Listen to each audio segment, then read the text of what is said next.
Momento já disse, mas eu falei, quer saber de uma coisa? Eu quero conhecer do zero. Quem é a Andressa? Da onde você saiu? Quem é a Andressa com 8 anos de idade?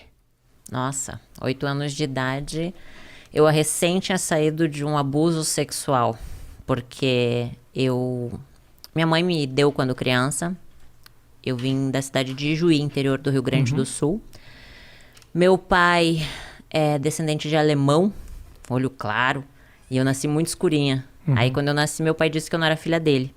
Minha mãe tinha 14 anos de idade, uma criança, não tinha condições financeiras de me criar e me deu para uma família. A família que era para me cuidar, o homem bonzinho, aos olhos de todos, era o que me abusava, dos 2 aos 8. As minhas memórias são entre 6 e 8 anos, então alguns flashes mais pequenininha.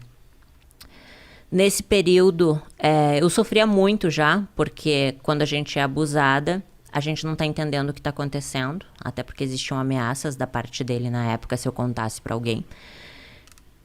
Fui contar pra minha mãe só aos 21 anos, em uma crise onde eu culpei ela. Então tinha muita mágoa da minha mãe, muita mágoa do meu pai. Aos 8 anos, a minha mãe de criação viu esse homem me abusando. E eu amava muito ela, era uma professora de português lá em Juí. E ela cuidava com muito amor de mim, sabe? Eu via nela uma mãe, só que ela não poderia continuar me mantendo lá por causa dos abusos dele, porque ela viu e me devolveu para minha mãe, só que não contou nada para ela. Antigamente as pessoas ficavam casadas, né? Não se separavam por nada, então ela não poderia se separar daquele homem porque ela tinha construído uma vida com ele. Você tinha noção disso naquele momento? Não, naquele momento não, né? Eu era uma criança que tinha que me separar da mãe que eu amava, que era minha mãe de criação, pra finalmente morar com a minha mãe. Só que minha mãe era uma criança. Eu acredito, Rafa, hoje, que a pessoa não pode dar o que ela nunca recebeu. Se tu não recebeu amor, tu não sabe dar amor. Então, a vida dela foi um pouco assim foi também? Um pouco, eu não vou expor muito ela, né? Okay. Mas ela passou por muitos problemas também. E aí eu me tornei uma adolescente muito rebelde. A gente não tinha amizade, eu e minha mãe.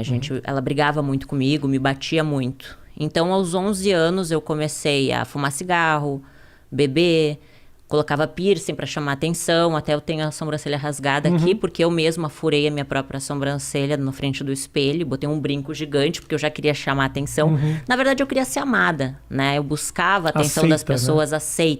Aceita. Então, com 11 anos, eu sofria isso, sabe? E eu era muito magrinha. Então eu via as meninas gostosonas, assim, tipo, nossa, os meninos querem ficar com elas. E ninguém queria ficar comigo.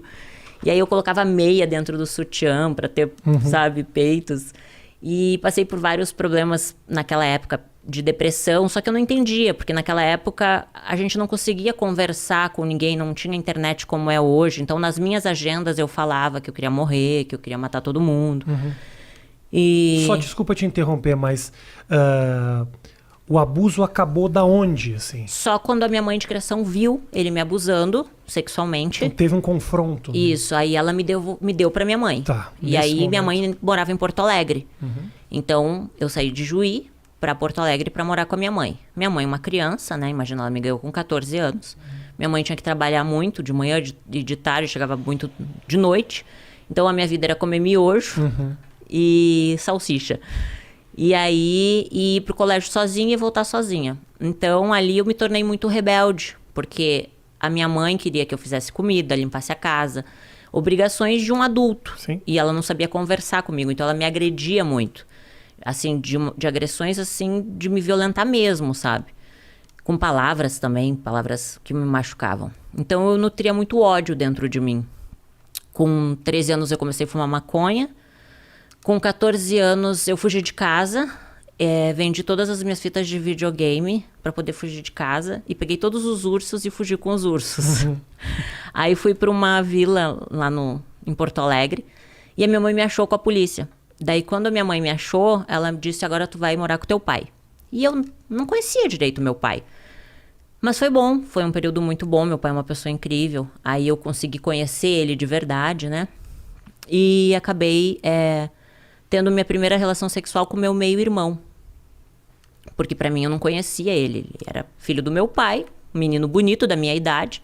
A gente começou a ir pros bailes junto, bebi e acabou rolando. 13 anos mais ou menos? 14 anos. Só que assim, até então, eu nem entendia direito o que era irmão. Sabe, quando a vida vai acontecendo, você é uma criança, você não tem um pai e uma mãe pra te orientar em nada, e você aprende pelas situações que te colocam. E nem valores, princípios, não existia um direcionamento. Nunca, tipo, alguém disse assim, olha, vai estudar, vai fazer uma faculdade, sabe? Não existiam esses valores. E aí, com 14 para 15 aconteceu isso. Aí, na festa de 15 anos, a minha mãe foi lá e disse, filha, eu te amo, volta pra casa. E eu amava a minha mãe, por mais que ela me batesse, ela era minha mãe, né? Claro, óbvio. E aí, quando eu fui morar com a minha mãe de volta, eu tava no colégio. Um lencinho